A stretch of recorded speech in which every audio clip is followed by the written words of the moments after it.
Happy morning, students. Welcome to Blue Stars Higher Secondary School. So, நம்ம இது வரைக்கும் வந்து connective tissues பார்த்துட்டு இருக்கோம். So, connective tissuesல we have know the importance of the connective tissue. பாடியில வந்து connective tissueோட functions என்னன்றதை நம்ம பார்த்தோம். And examples for connective tissues are like cartilage, bones and blood நம்ம பார்த்துட்டு இருக்கோம். And we have already seen the cartilage, bones and blood நம்ம பார்த்திருக்கோம். And blood the last class நம்ம பார்த்துட்டு இருந்தோம். And we will see just overview ஒரு தடவை overview பார்த்துட்டு then we will go to there.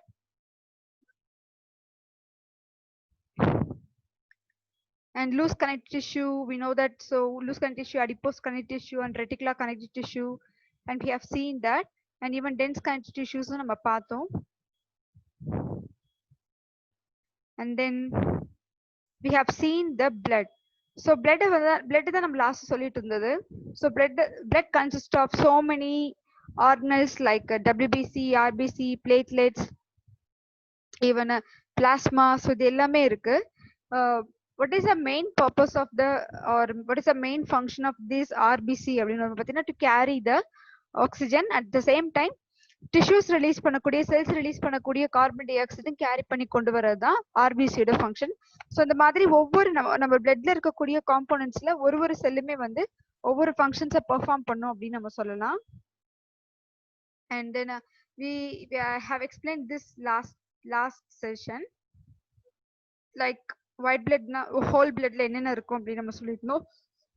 It consists of plasma and it also consists of some formed elements அப்படின்றத நமக்கு சொல்லிருந்தோம். So formed elements அப்படின்னு நம்ம சொல்லும்போது we have seen like platelets, leukocytes and erythrocytes. In case of plasma, so plasmaல என்னெல்லாம் இருக்கும் அப்படின்னு பாத்தீங்கன்னா amino acids are present and even nutrients are present, the proteins also present, and the gases, that is carbon dioxide and oxygen, then electrolytes and nitrogenous waste. So nitrogenous waste எல்லாமே வந்து excrete system மூலமா like kidney வந்து excrete பண்ணிடும். So there is no problem with that. And even proteins la varumbodhu albumin, fibrinogen and globulins also present in this case. Then in the formed elements அப்படின்னு நம்ம சொல்லும்போது பார்த்தீங்கன்னா we have seen the platelets.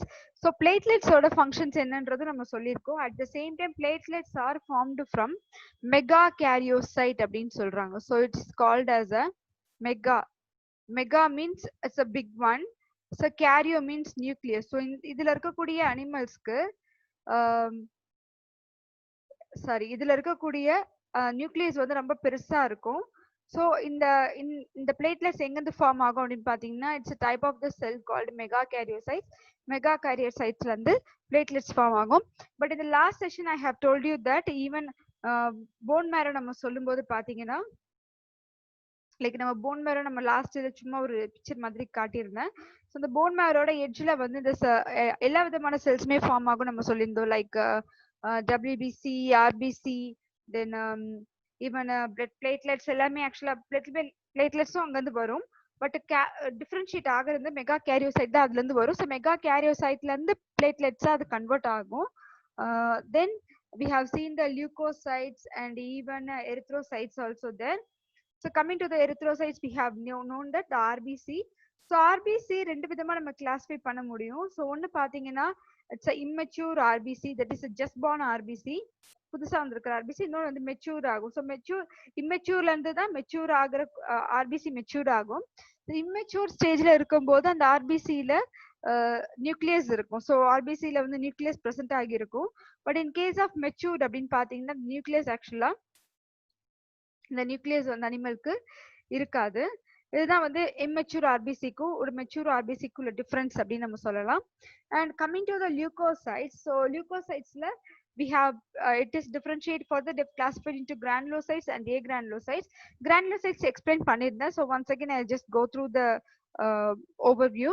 And it consists of three types of strains. Like இதுல இருக்கக்கூடிய எல்லா செல்ஸுமே பாத்தீங்கன்னா they are having like the cell and அதுக்குள்ள nucleus அப்படின்றது இருக்கும்.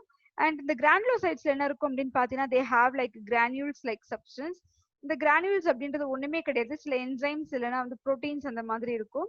இது எதுக்காக அப்படின்னு பாத்தீங்கன்னா for some for performing some functions, especially like ஒரு pathogen கூட எப்படி interact பண்ணணும், அந்த மாதிரி கண்டிஷன்ல அதுக்கு ரொம்பவே ஹெல்ப்ஃபுல்லா இருக்கும். And at the same time அந்த ஃபங்க்ஷன்ஸ் வந்து பெர்ஃபார்ம் பண்ணும்போதும் சரி, then you know that even அது கூட ரியாக்ட் பண்ணும்போது எந்த மாதிரியான கெமிக்கல்ஸ் ரிலீஸ் பண்ணணும் அப்படின்றதும் அதுல இதுல ஆக்சுவலா கிரானுலோசைட்ஸ்ல இருக்கும்.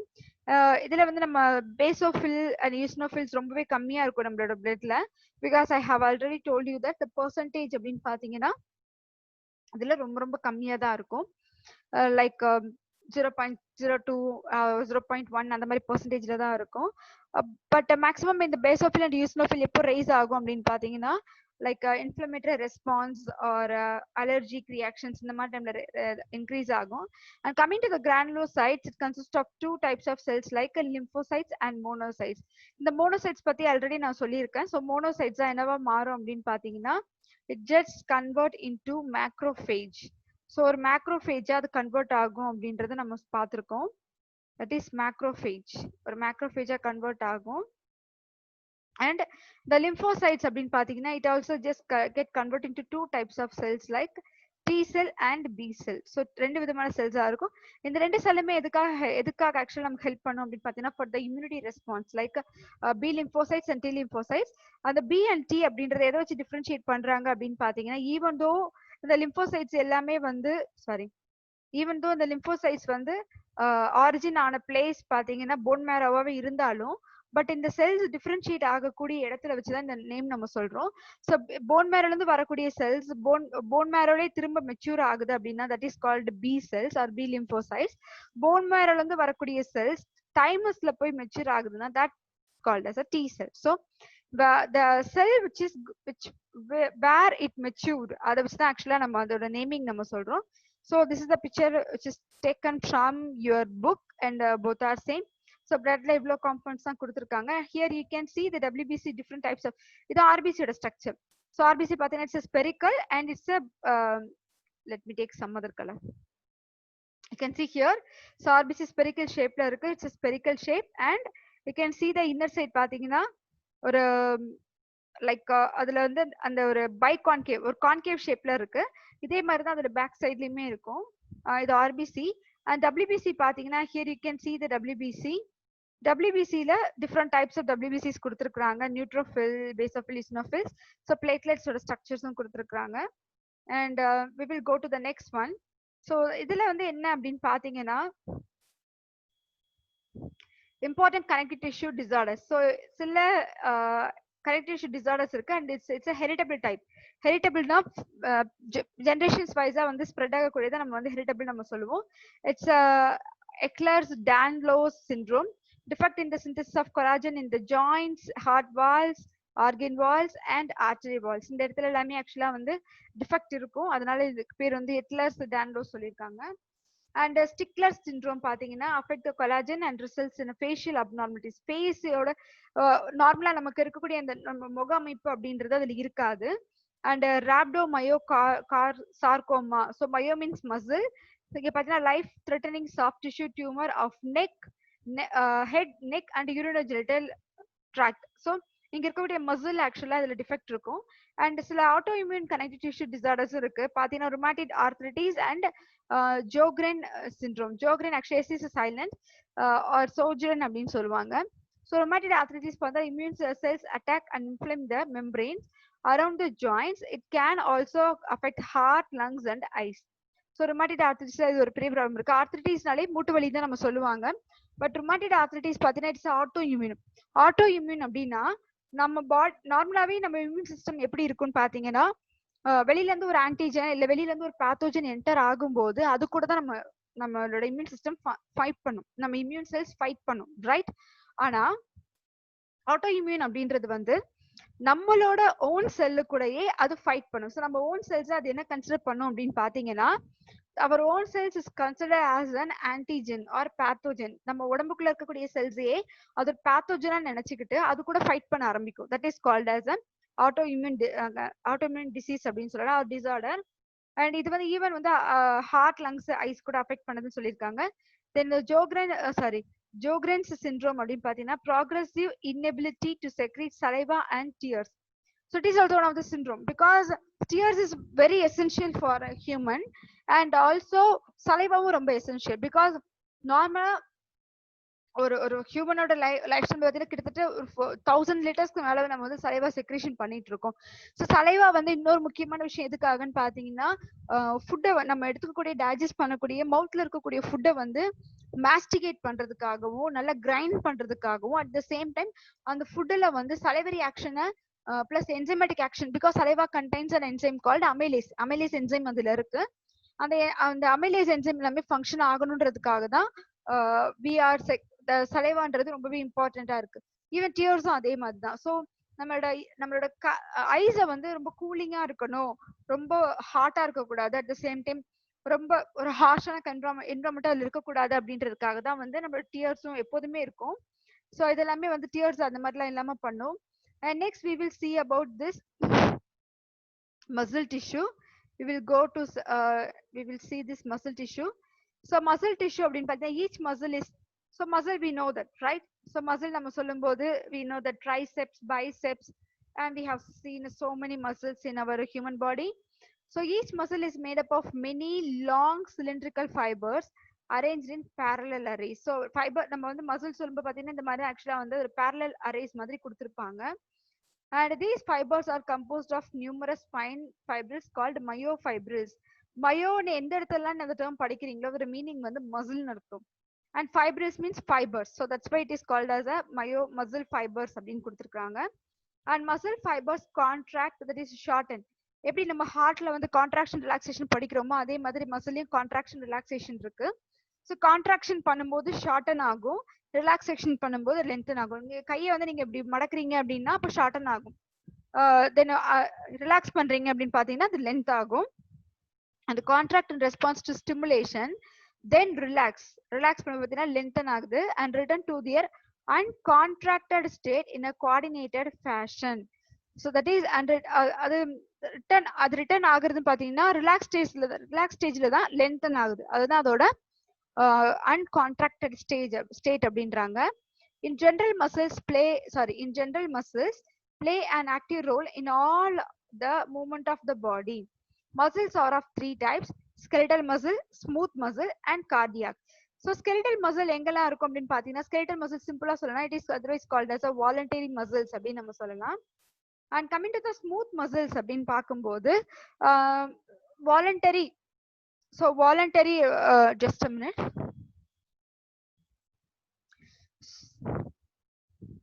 So it is otherwise called as a voluntary muscle அப்படின்னு நம்ம சொல்லலாம். voluntary அப்படின்னா இப்போ நம்ம நினைச்சாதான் நம்ம ஒரு ஃபங்க்ஷனை பெர்ஃபார்ம் பண்ண முடியும். இப்போ நீங்க நினைச்சாதான் கையை அசைக்க முடியும், நீங்க நினைச்சாதான் பெண்ணை ஹோல்ட் பண்ண முடியும், நீங்க நினைச்சாதான் ஒரு ரைட்டிங் அப்படின்ற ப்ரொசீஜரை பண்ண முடியும். That is called as a voluntary function.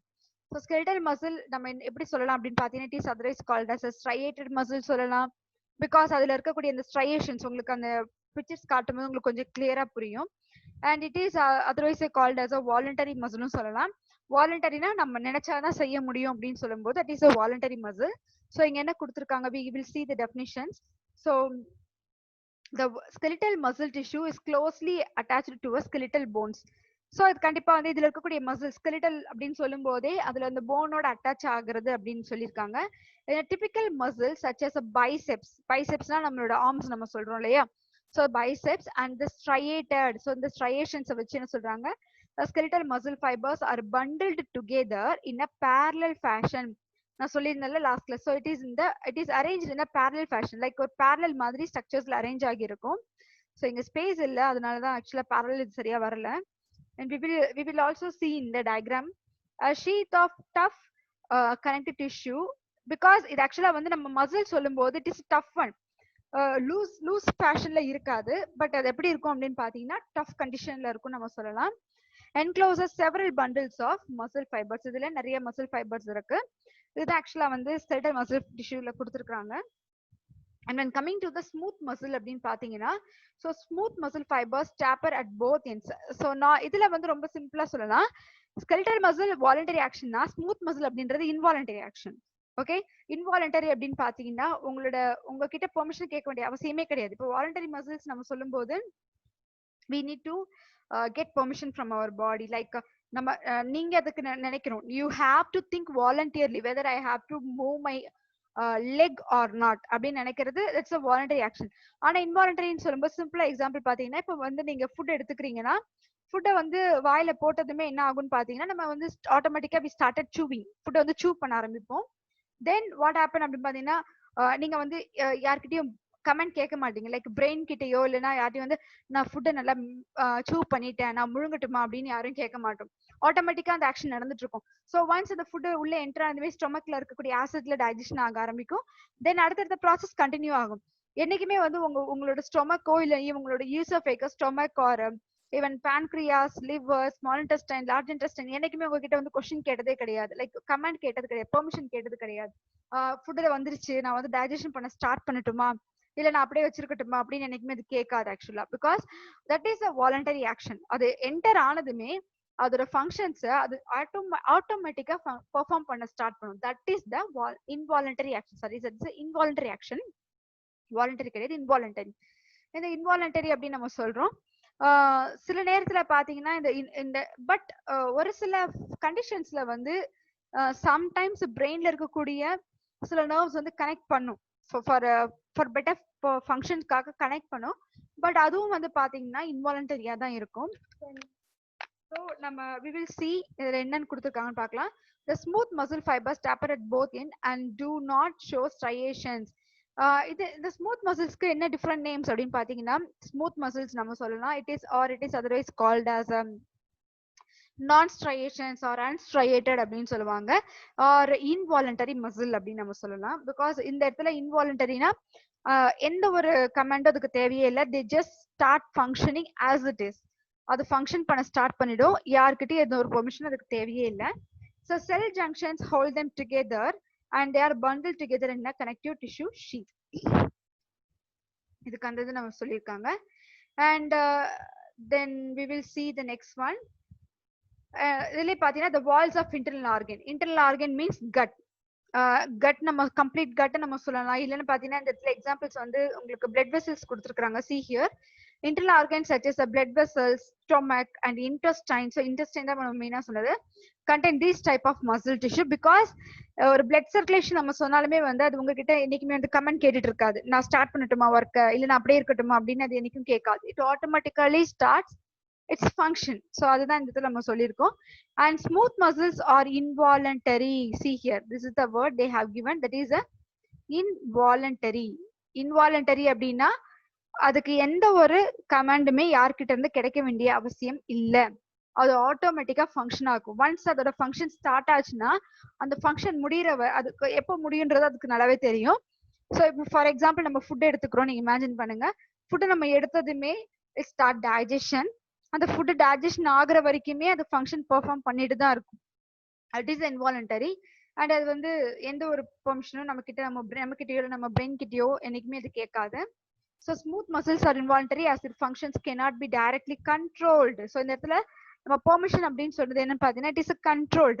But in case of voluntary muscles நம்ம சொல்லும் போது it is controlled one. நீங்க நினைச்சாதான், நீங்க கண்ட்ரோல் பண்றீங்க, நம்ம பிரெயின் கண்ட்ரோல் பண்ணுது. so you know that சிம்பிளா சொல்லலாம் பாத்தீங்கன்னா வீட்டுல இருக்கிற மாதிரி எல்லாருமே வந்து ஸ்கூல்ல கண்டிப்பா இருக்க மாட்டோம். ஸோ வீட்டுல நம்ம இஷ்டத்துக்கு நம்ம இருப்போம், உங்களுக்கு என்ன வேணுமோ செய்வீங்க, ஸோ டான்ஸ் பண்ணுவீங்க, எல்லாமே பண்ணுவீங்க. But you know that there is some rules and regulation in our school. So schools நம்ம சொல்லும் போது இப்படிதான் இருக்கணும், இந்த மாதிரி தான் இருக்கணும், இப்படிதான் டிசிப்ளின்டா இருக்கணும். டிசிப்ளின் அப்படின்றத ஸ்கூல்ல வந்து மெயினா வந்து சொல்லி கொடுக்குறாங்க, கரெக்டா? ஸோ அப்ப அந்த டிசிப்ளின் அப்படின்றத ஸ்கூல்ல மெயின்டைன் பண்ணணும்ன்றது உங்களுக்கு நல்லாவே தெரியும். ஸோ அதனால தான் உங்க பிரெயின் என்ன கமெண்ட் பண்ணும் அப்படின்னா, நீ வீட்டுல இருக்கிற மாதிரி ஸ்கூல்ல இருக்கக்கூடாது அப்படின்னு சொல்லுவோம். That's why you are just like ஒரு ஸ்கூல்ல வந்து வேற மாதிரி நம்ம பிஹேவியர்ஸ் இருக்கிறதுக்கான ரீசன் அதுதான். வீட்டுல இருக்கிற மாதிரியே அங்கேயும் இருக்க மாட்டோம். And unlike the smooth muscles, skeletal muscles cannot be controlled by merely thinking. So smooth muscle மாதிரி இல்லைன்றாங்க. cardiac, then last one is a cardiac muscle. cardiac muscles அப்படின்னு நம்ம சொல்லும்போது cardiac muscles something different. Actually cardiac muscles are the combination of a striated muscle and unstriated muscle. ஏன் பாத்தீங்கன்னா cardiac அப்படின்னாலே it's hard. So ஹார்ட்ல ரெண்டு விதமான muscles இருக்கும். ஸ்ட்ரக்சர் வைஸ் பாத்தீங்கன்னா இட் இஸ் அன் வாலண்டரி. அதோட அமைப்பு, அதோட ஸ்ட்ரக்சர் சொல்லும் போது it is a voluntary function and it is sorry, it is a voluntary, it's a voluntary muscle, or it's called as a um, like a striated muscle அப்படின்னு கூட சொல்லலாம்.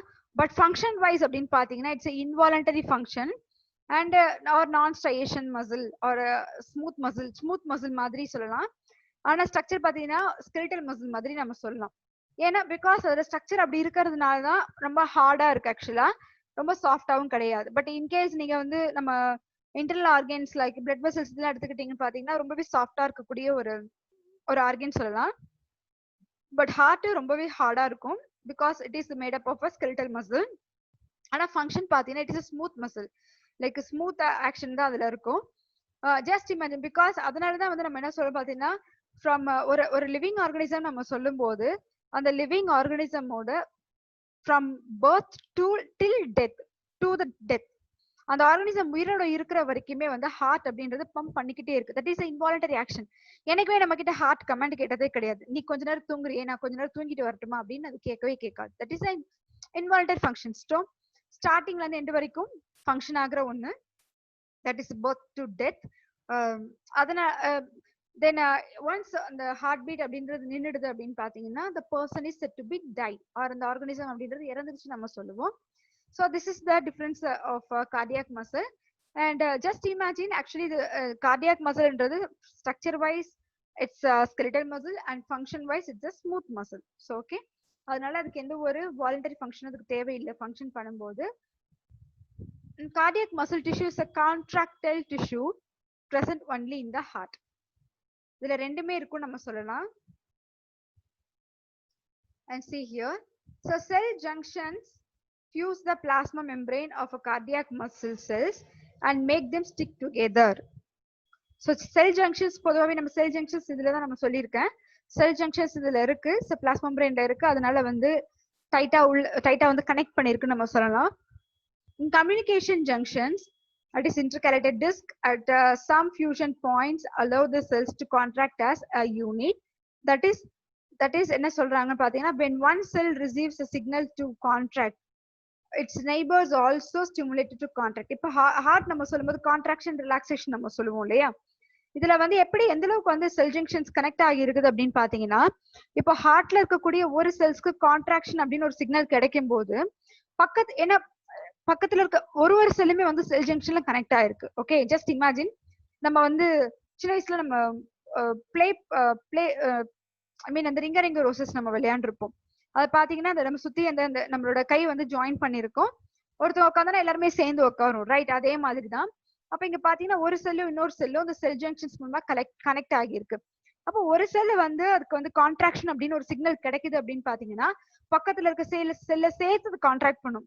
So அந்த செல் என்ன பண்ணும், third sell, then third sell fourth to fifth. So அது எல்லாமே சேர்ந்து என்ன பண்ண ஆரம்பிச்சுன்னு பாத்தீங்கன்னா கான்ட்ராக்ஷன் அப்படின்றத பண்ண ஆரம்பிக்கும்.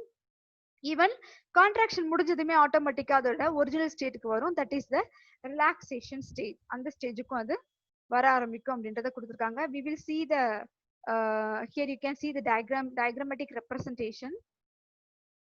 See here, so this is the striation. இது வந்து நம்ம சொன்ன skeletal muscle cells. You can see the parallel. so இந்த இடத்துல பாத்தீங்கன்னா ரொம்பவே அழகா தெரியுது. see the parallel structures. அந்த மசில் பாத்தீங்கன்னா parallel-ஆ இருக்கு. பட் அதுவே வந்து see பாத்தீங்கன்னா this is the non striations. yes, sorry, இது ஆக்சுவலா வந்து ஹார்ட் மசில்ஸ் கொடுத்துருக்காங்க. and here you can see the smooth muscle fibers nucleus. so இது parallel-ஆ இல்ல, எதுவுமே பாத்தீங்கன்னா parallel-ஆவே கிடையாது. and C is the heart muscle junction between adjacent cell and intercalated. see here எப்படி கனெக்ட் ஆயிருக்குன்னு சொல்லிருக்காங்க பாருங்க. ஒரு செல்லும் இன்னொரு செல்லும் எப்படி கனெக்ட் ஆகிருக்கு அப்படின்னா இந்த மாதிரி அதோட செல் ஜங்ஷன்ஸ் மூலமா கனெக்ட் ஆகுது. அப்படி கனெக்ட் ஆகும்போது we can அதோட ஃபங்க்ஷன்ஸ் வந்து இன்னும் பெட்டரா இருக்கும். கான்ட்ராக்ஷனாலும் ரிலாக்ஸேஷனாலும் அதுக்கு ரொம்பவே பெட்டரா இருக்கும் நம்ம சொல்லலாம். அண்ட் இதுல என்ன கொடுக்குறாங்க, பால்மாரிஸ் மசில் அப்படின்னு ஒண்ணு கொடுக்குறாங்க. ஸோ வாட் இஸ் பால்மாரிஸ் மசில் அப்படின்னு பாத்தீங்கன்னா,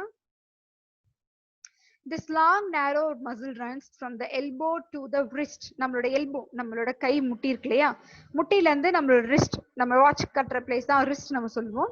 and is important for hanging and climbing in primates. so இந்த எல்போல இருந்து அந்த ரிஸ்ட் வரைக்கும் வந்து அந்த இருக்கக்கூடிய அந்த மசில தான் நம்ம பால்மாரிஸ் மசில் அப்படின்னு சொல்றோம். பட் ஆனா வந்து 11% ஆஃப் ஹியூமனுக்கு வந்து இப்போ அது கிடையாது அப்படின்றத கொடுத்துருக்காங்க. And we will go to the next one. So this is the neural tissue. Neural tissue அப்படின்னு நம்ம சொல்லும்போது nerves தான் ஆக்சுவலா சொல்றாங்க neural tissue. You know that nerves is the or neuron is the largest cell in our body. நம்மளோட பாடியில longest cell, largest கிடையாது, it's the longest cell. Largest நம்ம சொல்லும்போது ஆஸ்ட்ரிச்சோட எக் தான் largest cell. இது லாங்கஸ்ட் செல், ரொம்ப நீளமான செல் அப்படின்னு பாத்தீங்கன்னா நம்மளோட நியூரான் தான். கிட்டத்தட்ட வந்து 2 meters வரைக்கும், அதாவது நம்ம ஹிப்ல ஸ்டார்ட் ஆகுது, நம்ம இடுப்புல ஸ்டார்ட் ஆகுது ஒரு நியூரான் பாத்தீங்கன்னா நம்மளோட நம்ம டோஸ்ல போய் முடியும். ஸோ ஜஸ்ட் இமேஜின் அந்த அளவுக்கு வந்து ஒரு செல் வந்து ரொம்ப பெருசா இருக்கும். பட் யூ நோ தட் நம்ம பாடியில இருக்கக்கூடிய செல்ஸ் அப்படின்றது நமக்கு நேக்கடாவே இருக்கும். பட் நியூரான் சொல்லும்போது பாத்தீங்கன்னா லென்த்தியா இருக்கும்னு சொல்லலாம்.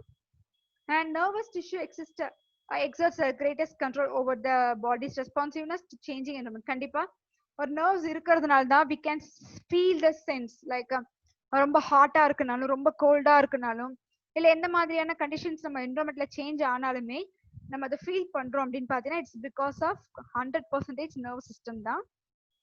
And the neurons a unit of neural system, that is a nervous system or excitable cells. Excitable அப்படின்னு பாத்தீங்கன்னா பிகாஸ் இதுல வந்து நர்வ் இம்பல்ஸ் அப்படின்றது கிரியேட் ஆகும், அதனால தான் எக்ஸிட்டபிள் அப்படின்ற வேர்ட் கொடுத்திருக்காங்க. And we will see in the further sections, like physiology நம்ம ஸ்டடி பண்ணும்போது பாத்தீங்கன்னா அதுலயே நம்ம கம்ப்ளீட்டா பார்க்கலாம். The neuroglial, so neuroglial cells which constitute the rest of the neural system protect and support the neurons. Neurons ரொம்பவே சப்போர்ட்டா இருக்குன்றாங்க. So neuroglia makes up more than 1/2 of the volume of the neural tissue in our body. நம்ம பாடியில இருக்கக்கூடியது கிட்டத்தட்ட வந்து அந்த 1/2 அப்படின்ற நியூரோக்ளியா தான் இருக்கு. And when a neuron is suitably stimulated, stimulation அப்படின்னா இந்த இடத்துல nerve impulse சொல்லியிருக்காங்க. We will discuss the nerve impulse in the nervous system chapter. So இதுல நம்ம டிஸ்கஸ் பண்ண வேண்டாம். Once ஒரு நியூரான் அப்படின்றது ஸ்டிமுலேட் ஆகும்போது an electric disturbance is generated which swiftly travel along its plasma membrane. So ஒரு plasma மெம்பரேன்ல இருந்து இன்னொரு பிளாஸ்மா மெம்பரேனுக்கு அது ஷிஃப்ட் ஆகும். தென் அங்க இருந்து இன்னொன்று அதே மாதிரி ஷிஃப்ட் ஆகிட்டே இருக்கும், இதுதான் சொல்லியிருக்காங்க. And arrival of the disturbance of the at the neurons ending or output zone. So அதோட end zone அப்படின்றது இருக்கும், that is called axon or yes, triggers events that may cause stimulation or inhibition of adjacent neurons and other cells. அந்த எண்ட்ல இருந்து என்ன ஆகும் பாத்தீங்கன்னா அடுத்து ஒரு நியூரான் ஸ்டார்ட் ஆகும். So let me give the explanation. See here, see this is the single neuron. So அந்த நியூரான்ல என்ன மாதிரியான ஸ்ட்ரக்சர்ஸ் இருக்கும் அப்படின்னு பாத்தீங்கன்னா the outer is called as the axon. அந்த லாங் பிரான்ச் மாதிரி போகும். See here, இந்த இடத்துல இது கண்டினியூ ஆகும், இவ்வளவு பெரிய பிரான்ச்சஸ் ஆக்சுவலா போயிட்டே இருக்கும், that is called axon. And அதுல இருக்க அந்த இதான் ஆக்சுவலா வந்து நம்ம பாடி ஆஃப் த செல் அப்படின்னு சொல்லலாம். அந்த பாடி ஆஃப் த செல்ல பாத்தீங்கன்னா இது வந்து நியூக்ளியஸ், இது வந்து செல் பாடின்னு சொல்லுவாங்க. அண்ட் இதுல இருக்கக்கூடிய பிரான்ச்சஸ், டிஃப்ரெண்ட் பிரான்ச்சஸ் என்ன அப்படின்னு பாத்தீங்கன்னா it is called as dendrites சொல்லுவாங்க. த மீனிங் ஆஃப் டென்ட்ரைட்ஸ் அப்படின்றது என்ன பாத்தீங்கன்னா ஒரு ட்ரீ பிரான்ச்னு அர்த்தம். ஸோ எப்படி வந்து ஒரு ட்ரீல வந்து நிறைய பிரான்ச்சஸ் இருக்குமோ அதே மாதிரி இதுல அந்த ஸ்ட்ரக்சர் இருக்கிறதுனால தட் இஸ் கால்ட் டென்ட்ரைட்ஸ். இந்த டென்ட்ரைட்ஸ்ல இருந்து என்ன ஆகும்னு பாத்தீங்கன்னா நிறைய நியூரான்ஸ் இங்க இருந்து நிறைய கனெக்ட் ஆகும். இது ஆக்சுவலா இந்த இடத்துல உங்களுக்கு டிஃபரன்ஷியேட் இங்க பாத்தீங்கன்னா தெரியும், இது வந்து இது வரைக்கும் தான் ஆக்சுவலா இந்த நியூரான்ஸோட டென்ட்ரைட்ஸ். பட் இங்க இருக்கக்கூடிய இந்த ட்ரீ லைக் ஸ்ட்ரக்சர் எதுன்னு பாத்தீங்கன்னா இது வேற ஒரு நியூரானோட ஸ்ட்ரக்சர். ஸோ அதே மாதிரி இங்க ஒரு ஸ்ட்ரக்சர் வரும், தென் அதே மாதிரி இந்த சைடு ஒரு ஸ்ட்ரக்சர், இங்க ஒரு ஸ்ட்ரக்சர், இங்க ஒரு ஸ்ட்ரக்சர், அந்த மாதிரி different types of different axons, different dendrites அந்த மாதிரிலாம் வந்து கனெக்ட் ஆகும் நம்ம சொல்லலாம். And this the neuroglia. Neuroglia is called as supporting cell. நம்ம நியூரான்ஸ்ல இருக்கக்கூடிய சப்போர்ட்டிங் செல் அப்படின்னு நம்ம சொல்லுவோம். அண்ட் இதுல இருக்கக்கூடிய டிசீஸ் என்ன, நர்வ் சிஸ்டம்லயே டிசீஸ் இருக்கு. And we will see what is the disease. Parkinson disease and Alzheimer disease. Alzheimer அப்படின்னு சொல்லும்போது பாத்தீங்கன்னா பொதுவாக வயசானவங்களுக்கு வரும், ஒரு 60 வயசு அந்த மாதிரி ஆகும்போது உங்களுக்கு ஞாபக மறதி அதிகமா வர ஆரம்பிக்கும். That is degenerative of the neurons. Neurons எல்லாமே அழிஞ்சு போறதுனால உங்களுக்கு ஞாபக மறதி வரும். அண்ட் பார்க்கின்சன்ஸ் பாத்தீங்கன்னா a degenerative disorder of the nervous system that affect movement, often including tremors. So மூவ்மெண்ட்டே ஆக்சுவலா வந்து இது தடுத்துருன்றாங்க, அதான் பார்க்கின்சன் டிசீஸ். அண்ட் அல்சைமர் பாத்தீங்கன்னா it is a chronic neurodegenerative disease which includes the symptoms of difficulty in remembering recent events like problems with language, disorientation and mood swings. So continuously உங்களுக்கு change ஆயிட்டே இருக்கும். அதான் இதுல கொடுத்திருக்காங்க. and this is the last slide in this chapter. and இதுல வந்து ரெண்டு term கொடுத்திருக்காங்க, பயாப்சி அண்ட் அட்டாப்சி. ஸோ பயாப்சினா என்ன, அட்டாப்சினா என்ன அப்படின்றத நான் எக்ஸ்பிளைன் பண்றேன். you can see here biopsy அப்படின்றது என்ன அப்படின்னு பாத்தீங்கன்னா, it's an examination of tissue. ஒரு டிஷ்யூ நம்ம வந்து அதுல என்ன மாதிரி இருக்கு அப்படின்னு நம்ம எக்ஸாமினேஷன் தான் கண்டுபிடிக்கிறது. or a liquid removed, அதுல இருக்கக்கூடிய liquid from a living body to discover the presence or cause or extent of the disease. ஒரு disease ஒரு பர்டிகுலர் டிஷ்யூஸ்ல இருந்து நம்ம கண்டுபிடிக்கிறோம் அப்படின்னு பாத்தீங்கன்னா that procedure is called as a biopsy. அந்த உயிருள்ள organism, okay, bio means living, ஒரு லிவிங் ஆர்கானிசம்ல நம்ம அந்த டிஷ்யூஸ்ல நம்ம பாக்குறதுக்கு பேர் பயாப்சி. அட்டாப்சி அப்படின்றது யாருக்கு பண்ணுவாங்க அப்படின்னு பாத்தீங்கன்னா dead cops, like cadaver. Cadaver அப்படி டெட் பாடியை நம்ம வந்து என்ன சொல்லுவோம் பாத்தீங்கன்னா, ஒன்ஸ் டெட் பாடி நம்ம சொல்ல மாட்டோம், இறந்ததுக்கு அப்புறமா it is called as a cadaver. So அட்டாப்சின்றது பாத்தீங்கன்னா போஸ்ட்மார்ட்டம் பண்றதுதான் அட்டாப்சி. அவங்க இறந்ததுக்கு அப்புறம் அவங்க எந்த மாதிரியான ஃபுட்டை எடுத்துக்கிட்டாங்க, லாஸ்டா அவங்க இறக்குறதுக்கு முன்னாடி என்ன மாதிரி ஃபுட்டை எடுத்துக்கிட்டாங்க, வெதர் ஏதாவது பாய்சன் கன்சியூம் பண்ணாங்களா, இல்ல ஏதாவது டைஜஷன் ஆகாம இருக்கான்னு சொல்லி அந்த போஸ்ட்மார்ட்டம்லேயே கண்டுபிடிக்கலாம். இஃப் இன் கேஸ் யாராவது சம் அதர் பர்சன் அவங்களுக்கு வந்து ஒரு பாய்சனை கொடுத்துருக்காங்க அப்படின்னு பாத்தீங்கன்னாலும் அட்டாப்சிலே தெரிஞ்சிரும். So dissection of a dead body, that is called cadaver. Exam to discover the cause of death and extent of disease. So எதனால அப்படின்றத நம்ம ஈஸியா கண்டுபிடிக்க முடியும். The field of forensic science effectively uses the histological techniques to trace out crimes. So crimes ஐயும் நம்ம வந்து இதன் மூலமா கண்டுபிடிக்கலாம். லைக் பயோப்சினாலும் சரி, அட்டாப்சினாலையும் நம்மளால கண்டுபிடிக்கலாம். Okay students, this is the end of this chapter and we will see the next session. We will start our new chapter and thank you students. We will continue in the next chapter. Thank you.